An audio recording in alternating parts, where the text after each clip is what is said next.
Dr. Henry, you've said multiple times in the media that diversion is happening. Is that true? We have to recognize that this is a symptom of unmet needs, and we know that there are many different types of people sharing their drugs with others who don't have access to systems. And so we have heard that this has happened. It's happened before. No shit. We had our thanks for that, Dr. Henry. And it thanks very much. So diversion is happening. We know that. The question is, the leading cause of death in children 10 to 18 in British Columbia is, could you remind the panel what that is? It's the toxic drugs that are on the street right now. It's overdose, is it not, Dr. Henry? It's the toxic drugs that are on the street right now. So you can tell this panel equivocally that no so-called safe supply is part of the overdose deaths in 10 to 18-year-olds in your province. Well, you will have known that the chief coroner just put out a report on that this week. And while hydromorphone, which comes from a variety of different sources, was there in a small percentage of young people who died, it was not the sole substance found and was not the cause of death. The cause and the challenge. Thanks for that, Dr. Henry. You know, the big thing. Excuse me, Dr. Henry. You know, what we do know is that hydromorphone has been found in 10 to 18-year-olds who have died in your province due to overdose. That's disturbing to me. Has not I don't think that I asked you a question, Dr. Henry. Dr. Henry, excuse me. This is my time to ask you questions, so please, if you would be respectful of that and answer the questions, that would be incredibly helpful. Shut up, bitch.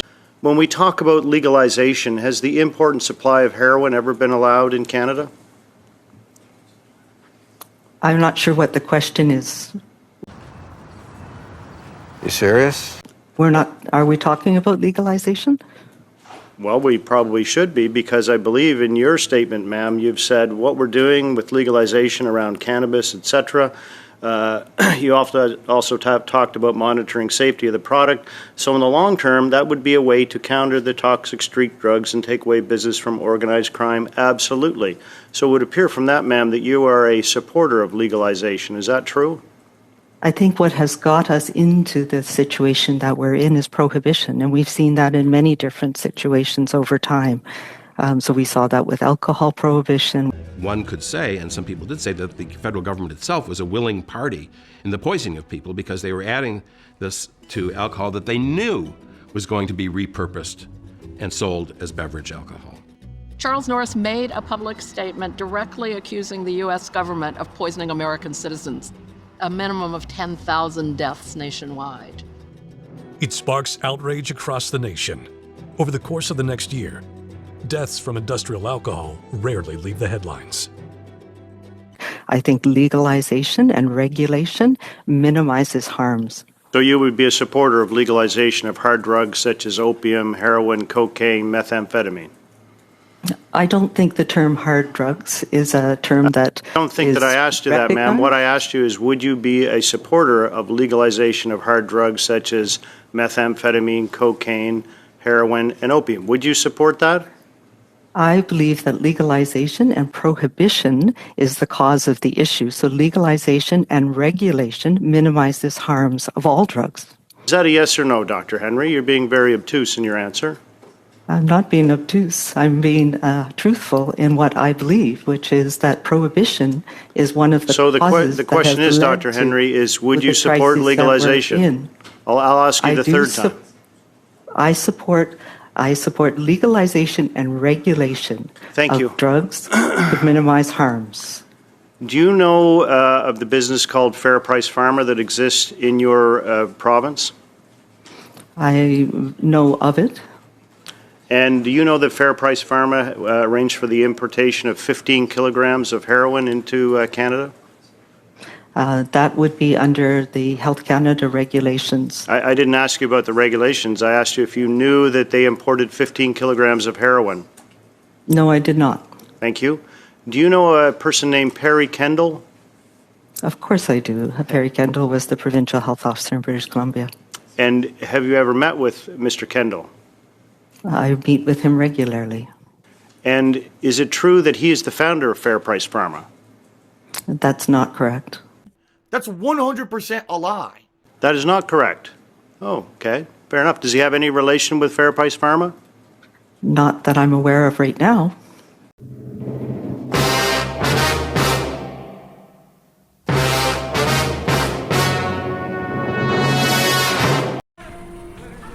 You lying ass bitch. Has he had in the past? He has had in the past, I believe. And so he was an official in your government, not that you're the premier there, Not but he in was an government. official in your government, and now he runs a company which has imported heroin into Canada. Is that true? No, that's not correct.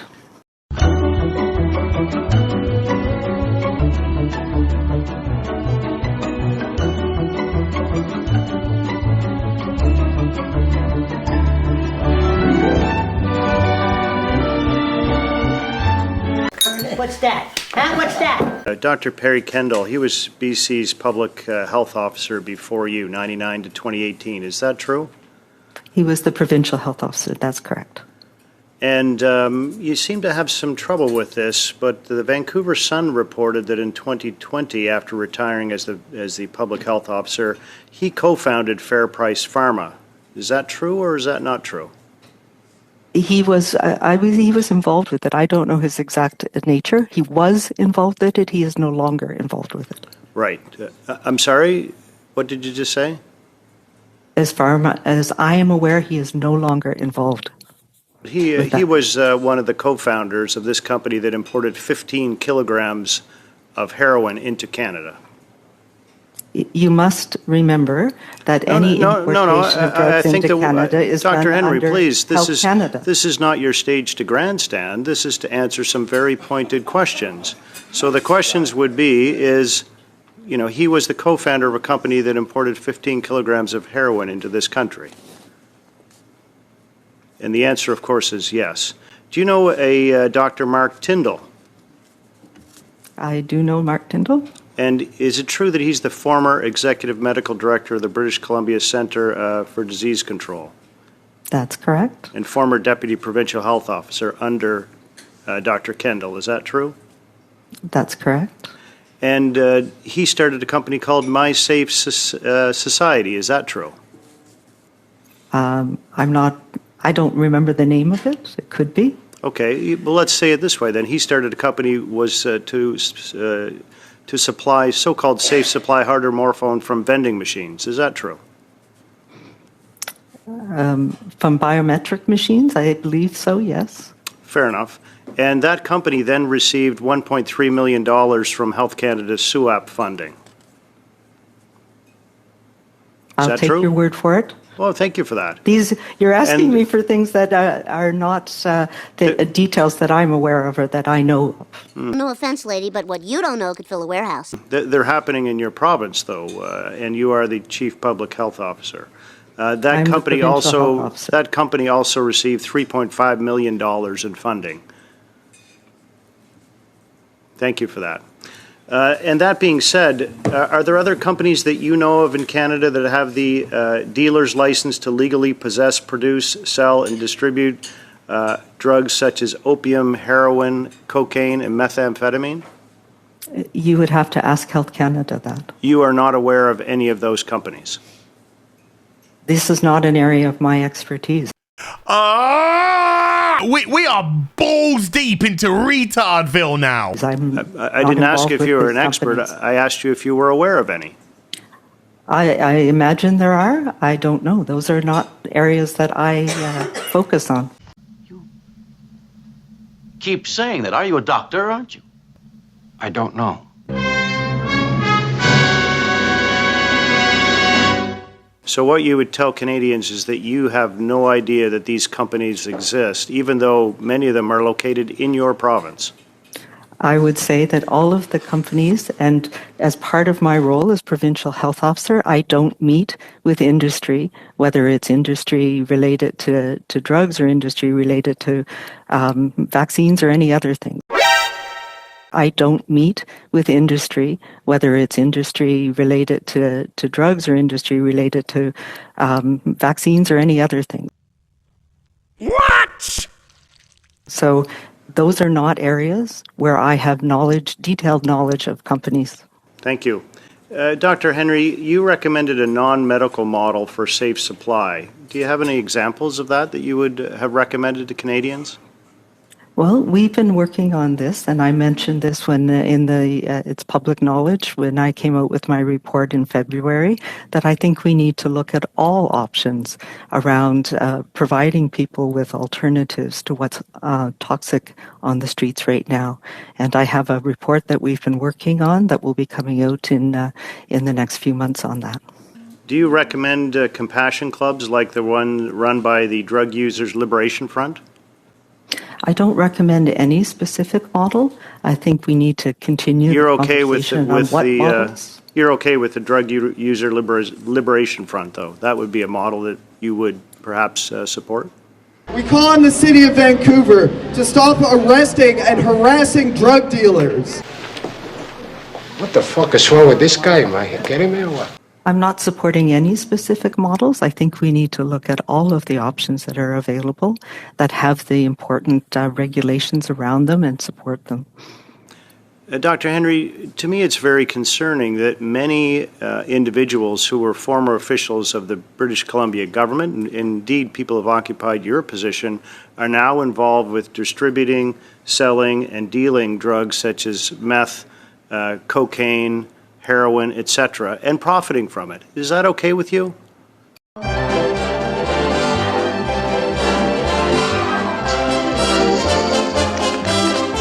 rich! I'm wealthy! Yahoo! I'm comfortably well off! Woohoo!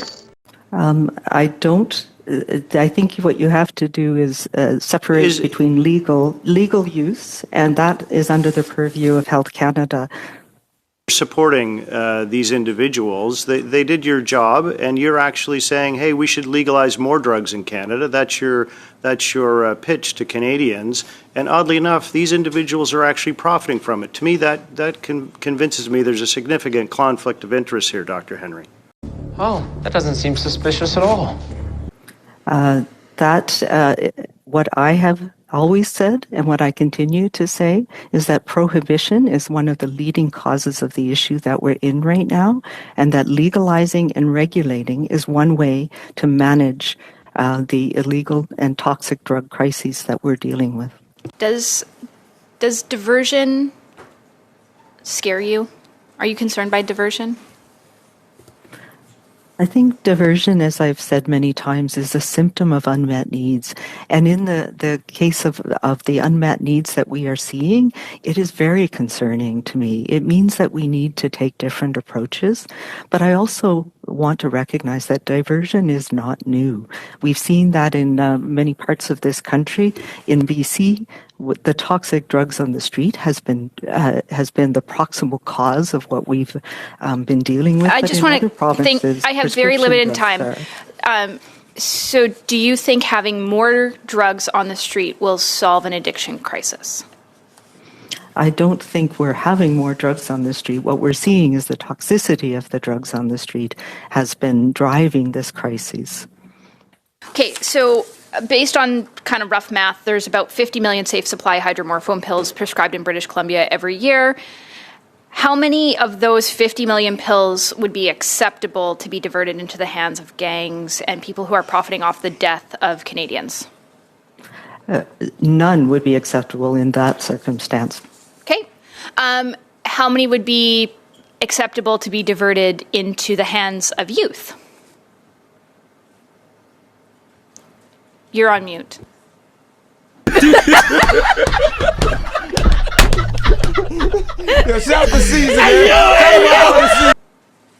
None of us want youth to be taking drugs.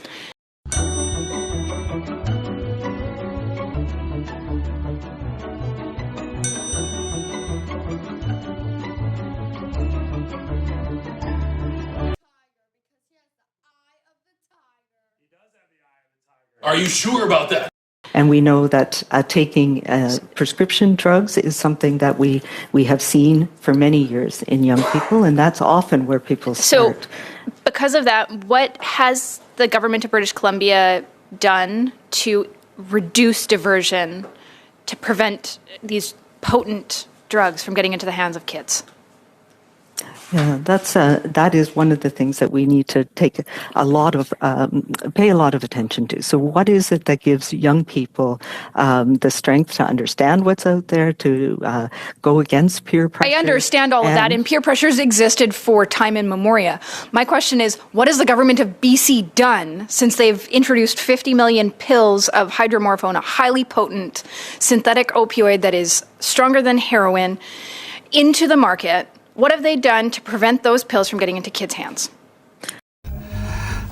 Fuck all. Has anything happened to prevent it from getting into kids' hands? Of course we have, and with the programs that we have that are prescribed, safer supply means that people have a prescription. They have a relationship with the prescriber to access medications.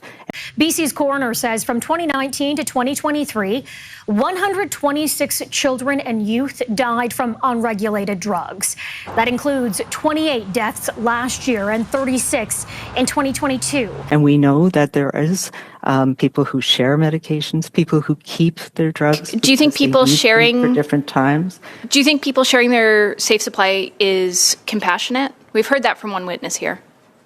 I think in some cases it is. It's a symptom. So as a medical doctor, of unmet needs. As a medical doctor, people who can't access. As a medical doctor, are you comfortable with people sharing their safe supply with another person that's struggling with addiction?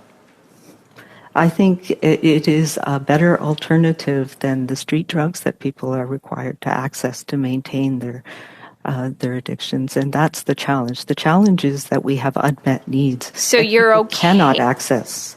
So just to clarify, you think that it is fine to divert your prescribed safe supply as long as that person you're sharing it with has unmet needs? It's absolutely A-okay, even if it's a teenager, even if it's a child.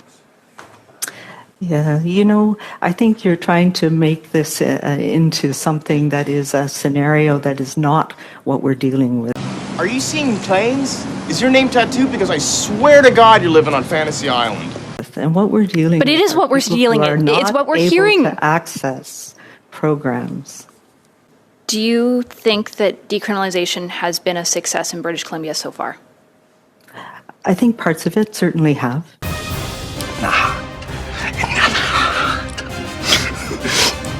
Wow! Wow!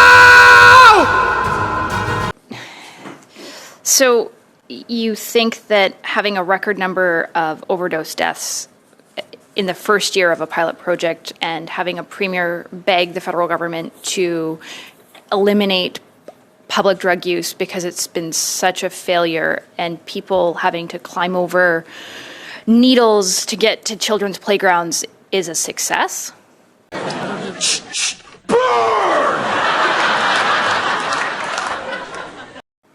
I'm not sure exactly what you're talking about, but I think we also have to recognize that long-standing personal, social, structural stigma that keeps people silent about their drug use and creates these barriers is not going to go away in a few months or even a year.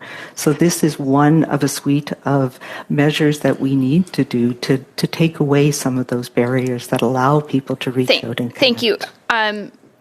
Were any studies done on the impacts of children seeing open drug use before the legalization project went into play in British Columbia? I'm not sure what you're referring to. We don't have a legalization project. Were any studies of public drug use on children done prior to going into this dangerous pilot project experiment? I'm not sure what you're referring to, but one of the things that we do know kids are being exposed to people that are overdosed on the street. They're having to climb past needles on playgrounds. Parents are having to sweep the Abbotsford soccer pitch on a daily basis because they are exposed to drugs. I'm asking, was anything done by the government of British Columbia to look at the impact of that on the development of our children before embarking on this project? Yes or no? Let's think about this. Answer the question. Because there is perceptions and stories that we are hearing, and we have not seen any data that there has been increased public drug use before and after decriminalization. Do you have young children? I do not. Because parents are contacting me on a regular basis, telling me about how they have to sweep the playgrounds for needles and drug paraphernalia like crack pipes before they let their children play on community playgrounds. Do you think that's acceptable, yes or no? Of course it's not acceptable. We all have concerns about public perceptions and public use. But this has not changed because of decriminalization of people who use drugs. Thank you, Dr. Henry.